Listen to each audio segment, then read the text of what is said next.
28장. 다윗은 이스라엘의 모든 지도자, 각 지파의 행정관, 여러 정부 부처의 책임자, 군 지휘관, 왕과 왕자들 소유의 재산과 가축을 맡은 관리인 등 나란 일을 맡은 모든 사람을 불러 모았다. 다윗 왕이 일어나서 이렇게 말했다. 나의 백성들이여, 내 말을 들으십시오. 나는 하나님의 언약궤, 곧 하나님의 발받침대를 영구히 둘 성전을 짓기를 간절히 원했습니다. 그래서 모든 준비를 다 마쳤으나 하나님께서 말씀하셨습니다. 너는 나를 높일 집을 지을 수 없다. 너는 너무 많이 싸웠고 너무 많은 사람을 죽였다. 하나님께서는 내 집안에서 나를 택하시고 영원히 이스라엘의 왕이 되게 하셨습니다. 먼저 그분은 유다 지파를 지도자로 택하셨고 그런 다음 내 집안을, 마지막으로 내 아버지의 아들들 중에서 나를 택하셔서 즐거이 온 이스라엘의 왕으로 삼으셨습니다. 그 다음에 내 모든 이들 중에서 하나님께서 내게 아들을 많이 주셨습니다.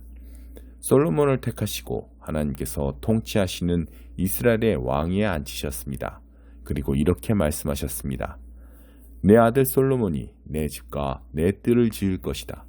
내가 그를 택하여 내 귀한 양자로 삼았으니 나는 그에게 아버지가 될 것이다. 그가 계속해서 한결같은 마음으로 내 명령을 행하고 지금처럼 내 결정들을 힘써 지키면 나는 그의 나라가 영원히 지속되게 할 것이다.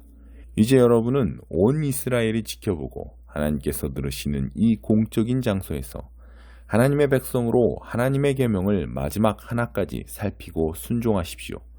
그러면 이 좋은 땅에서 삶을 마음껏 누리고 이 땅을 여러분의 자손에게 흠없이 물려주어 그들에게 복된 미래를 보증할 수 있을 것입니다. 그리고 나의 아들 솔로몬아, 너는 내 아버지의 하나님을 바로 알고 온 마음과 뜻을 다해 그분을 섬겨라. 하나님께서는 마음을 살피시고 그 모든 중심을 꿰뚫어 보신다. 내가 그분을 구하면 반드시 너를 만나 주실 것이다. 그러나 내가 그분을 버리면 그분도 너를 영원히 떠나실 것이다. 이제 잘 들어라. 하나님께서 너를 택하셔서 그분의 거룩한 집을 짓게 하셨다. 용기를 내고 마음을 굳게 먹어라. 그것을 시행하여라.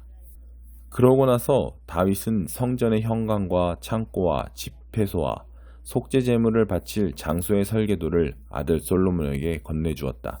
하나님의 영이 머릿속에 떠오르게 하신 모든 것, 곧 안뜰의 구도와 주위 모든 방의 배치, 모든 거룩한 물건을 보관할 창고의 설계도도 넘겨주었다.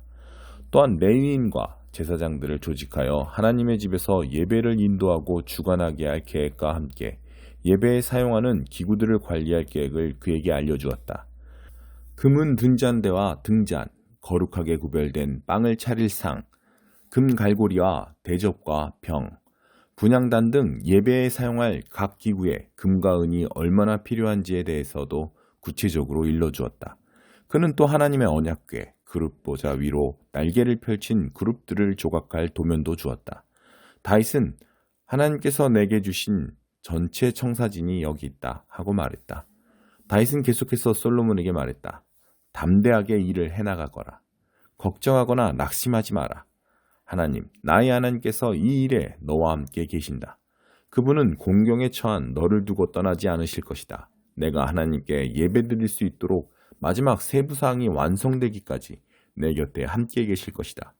모든 제사장과 레위인들이 도울 준비를 마쳤고 숙련된 기술자와 장인들도 일할 준비가 되어 있다. 지도자와 백성도 모두 준비되었다. 이제 명령만 하여라.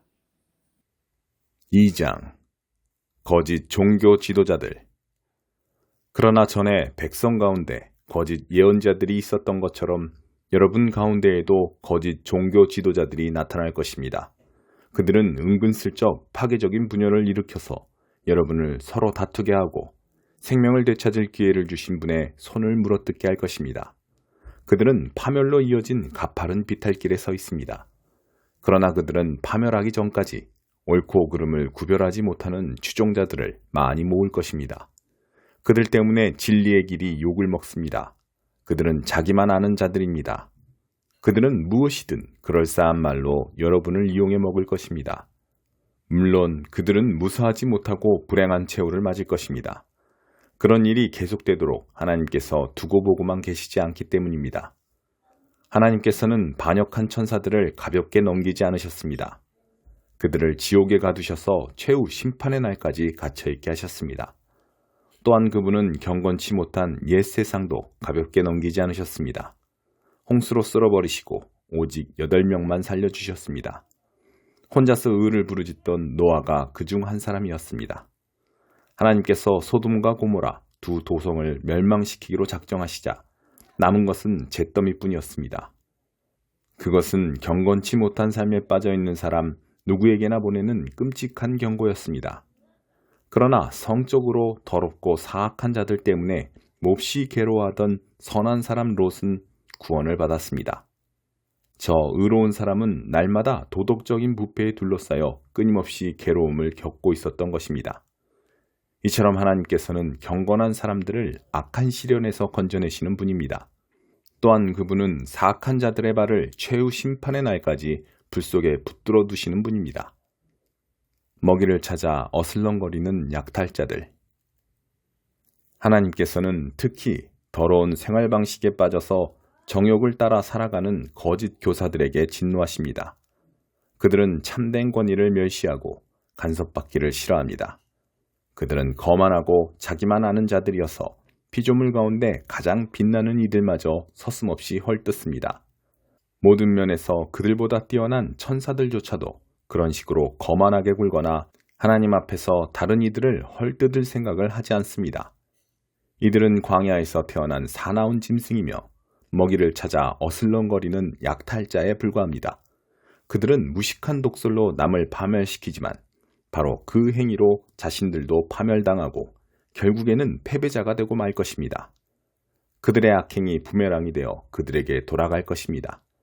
그들은 난잡한 파티를 즐기고 환한 대낮에도 흥청망청 쾌락에 빠진 비루한 자들입니다. 그들은 간음을 일삼고 죄짓기를 밥 먹듯 하며 연약한 영혼을 만날 때마다 유혹합니다. 탐욕이 그들의 전공입니다. 그들은 그 방면의 전문가들입니다. 죽은 영혼들입니다. 그들은 큰 길에서 벗어나 방향을 잃었고 부올의 아들 발람의 길을 따랐습니다.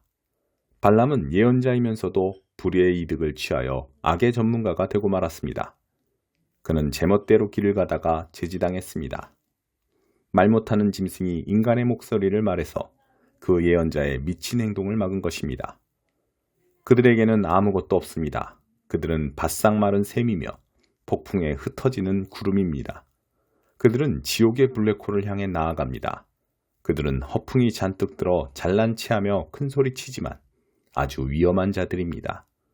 그릇된 생활에서 막 벗어난 사람들이 그들의 상표인 유혹에 가장 쉽게 넘어갑니다. 그들은 이 새내기들에게 자유를 약속하지만 정작 자신들은 부패의 종입니다. 그들이 부패에 빠져 있다면 실제로 그러합니다. 부패의 종 노릇을 하게 되기 때문입니다. 그들이 우리 주님이시며 구주이신 예수 그리스도를 경험함으로써 죄의 구렁에서 벗어났다가 다시 예전 삶으로 되돌아가면 그 사람의 상태는 전보다 더 나빠질 것입니다. 떠났다가 되돌아가서 자기가 경험했던 것과 거룩한 계명을 거부하느니 차라리 하나님께로 난 곧은 길에 들어서지 않는 편이 더 나았을 것입니다. 개는 자기가 토해놓은 곳으로 되돌아간다는 속담과 돼지가 말끔히 씻고 나서 다시 진창으로 향한다는 속담을 그들이 증명하고 있습니다. 5장 목자처럼 이스라엘을 다스릴 지도자. 그러나 딸아, 지금은 희생당할 준비, 최악의 상황을 맞을 준비를 하여라. 우리를 포위한 저들은 이스라엘의 왕을 욕보일 것이고 동네 북처럼 그를 두들겨 팰 것이다. 그러나 너 다윗의 고향 베들레헴아, 작은 마을인 내게서 지도자가 나올 것이다. 이스라엘을 목자처럼 다스릴 지도자가 나올 것이다. 그는 벼락 출세에 지도자 행세를 하는 자가 아니라 뿌리 깊은 명문가 출신이다. 그때까지 이스라엘은 남의 집에 맡겨지겠으나 마침내 진통이 끝나고 아이가 태어날 것이다. 그러면 흩어졌던 형제들이 고향으로 이스라엘 집으로 돌아올 것이다. 그 지도자는 우뚝 서서 하나님의 힘을 덧입고 계시된 하나님의 위엄으로 목자와 같은 통치를 펼칠 것이다. 모든 사람이 집에서 안전하고 즐겁게 지내며 온 세상이 그를 존경하리라.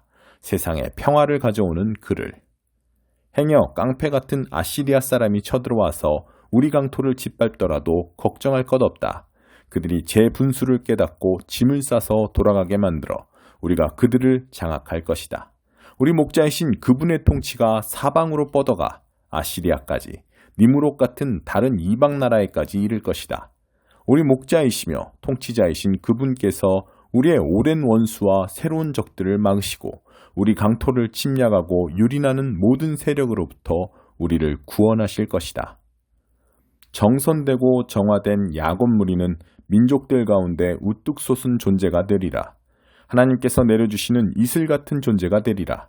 여름철 내리는 소낙비와 같아서 사람이 예측하지 못하며 어림잡거나 어찌할 수 없는 존재가 되리라. 그렇다. 정선되고 정화된 야곱 무리는 민족들 가운데 우뚝 솟은 존재가 되리라.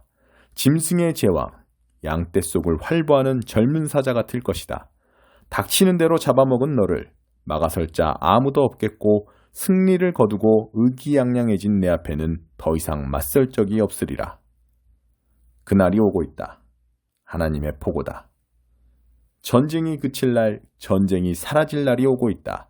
내가 너희 군마들을 도살하고 너희 전차들을 부술 것이다. 너희 진영과 요새들을 허물어뜨릴 것이다. 종교와 흑마술을 거래하는 암시장을 없앨 것이다. 너희가 조각하고 주저한 신들을 박살내고 남근 모양의 기둥들을 잘라낼 것이다. 세상을 제멋대로 주무르고 자기 일과 자기가 만든 것을 경배하던 행위는 이제 끝이다. 나는 너희가 숭배하던 섹스와 권력 산당을 뿌리 뽑고 하나님과 맞서던 것들을 모조리 멸망시킬 것이다. 치솟는 진노를 발하여 내 말에 귀 기울이지 않는 사악한 민족들을 모조리 쓸어버릴 것이다.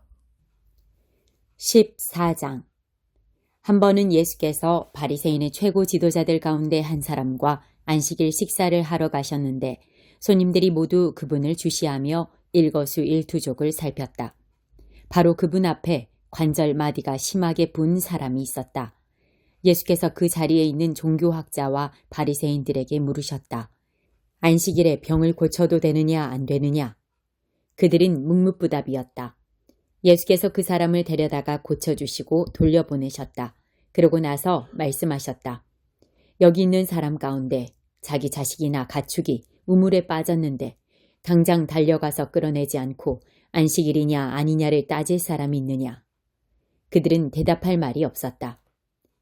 소외된 사람들을 초대하여라. 예수께서 식탁에 둘러앉은 손님들에게 계속해서 이야기해 주셨다. 사람들이 저마다 밀치고 상석에 앉으려는 것을 보시고 예수께서 말씀하셨다. 누가 너를 저녁 식사에 초대하거든 상석에 앉지 마라.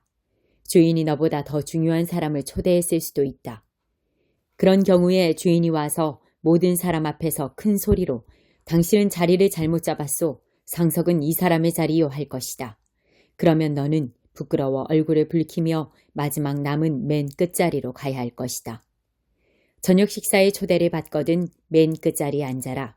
그러면 너를 초대한 사람이 와서 친구여 앞으로 나오시오 하고 반드시 말할 것이다. 그 일이 저녁 식사에 온 손님들에게 화제거리가 될 것이다. 내가 말한다. 너희가 거만한 태도로 다니면 결국 코가 납작해지고 말 것이다. 그러나 너희가 너희 있는 모습을 그대로 인정하면 자기 자신보다 더 큰 존재가 될 것이다. 예수께서 자기를 초대한 사람에게 말씀하셨다. 다음번에 네가 저녁 식사를 베풀거든 내 친구와 가족과 잘 사는 이웃들, 곧 호의를 갚을 사람들만 초대하지 마라. 한 번도 초대받지 못하는 사람들, 가난한 지역에 사는 소외된 사람들을 초대하여라. 그러면 내 자신이 복되고 또한 복을 경험하게 될 것이다. 그들은 호의에 보답할 수 없겠지만 하나님의 사람들이 부활할 때 그 호의에 대한 보답이 있을 것이다. 반드시 있을 것이다. 초대받은 손님 이야기. 그 말에 손님 가운데 한 사람이 응답했다. 하나님 나라에서 저녁 만찬을 먹게 되는 사람은 정말 복이 있습니다. 예수께서 그 말을 이어받으셨다. 그렇다. 어떤 사람이 성대한 저녁 파티를 열어 많은 사람을 초대했다. 식사 시간이 되자 그는 초대받은 손님들에게 종을 보내 말했다. 오십시오. 음식이 다 준비되었습니다. 그러나 초대받은 사람들이 한 명씩 핑계를 대며 거절하기 시작했다. 한 사람은 나는 땅을 좀 샀는데 가서 둘러봐야겠다. 미안하다고 전해라 하고 말했다. 또 한 사람은 나는 방금 소 5쌍을 샀는데 꼭 가서 부려봐야겠다. 미안하다고 전해라 하고 말했다. 또 한 사람은 나는 신혼이라 집에 있는 아내에게 가봐야 한다 하고 말했다. 종이 돌아와서 주인에게 사정을 보고했다. 주인은 격분해서 종에게 말했다. 어서 시내의 큰 길과 골목길로 나가거라. 가서 제대로 된 식사가 필요한 사람들, 소외된 사람과 노숙자와 불쌍한 사람들을 눈에 띄는 대로 모아서 이리로 데려오너라. 종이 다시 보고했다. 주인님, 명령하신 대로 했는데도 여전히 자리가 남습니다. 주인이 말했다. 그렇다면 길거리로 가서 아무나 만나는 대로 데려오너라. 나는 내 집이 가득 차기를 원한다. 내가 너희에게 말한다. 처음에 초대받은 사람들 가운데는 아무도 내 저녁 파티에서 먹지 못할 것이다. 비용을 계산해 보아라. 하루는 많은 무리가 예수와 함께 걷고 있는데 예수께서 돌아서서 그들에게 말씀하셨다. 누구든지 내게 오려는 사람은 아버지와 어머니, 배우자와 자녀, 형제 자매, 그리고 자기 자신까지 내려놓지 않고서는 내 제자가 될 수 없다. 누구든지 자기 십자가를 지고 내 뒤를 따라오지 않는 사람은 내 제자가 될 수 없다. 새 집을 지을 계획이라면 집을 다 지을 수 있을지 비용을 계산해 보지 않을 사람이 누가 있겠느냐. 기초만 놓았는데 돈이 다 떨어졌다면 너희는 아주 어리석은 사람으로 보일 것이다. 지나가는 사람마다 이 사람이 끝내지도 못할 일을 벌였구나 하고 손가락질하며 너희를 비웃을 것이다. 또 너희는 병사 1만 명으로 병사 2만 명을 가진 왕을 당해낼 수 있을지 판단해 보지도 않고 전쟁에 나가는 왕을 상상할 수 있겠느냐. 만일 당해낼 수 없다고 판단하면 밀사를 보내 휴전을 맺지 않겠느냐. 간단히 말하겠다. 계획이든 사람이든 너희에게 가장 소중한 것과 기꺼이 작별할 각오가 없으면 너희는 내 제자가 될 수 없다. 소금은 좋은 것이다. 그러나 소금이 맛을 잃으면 아무데도 쓸모없는 무용지물이 되고 만다. 너희는 듣고 있느냐? 정말로 듣고 있느냐?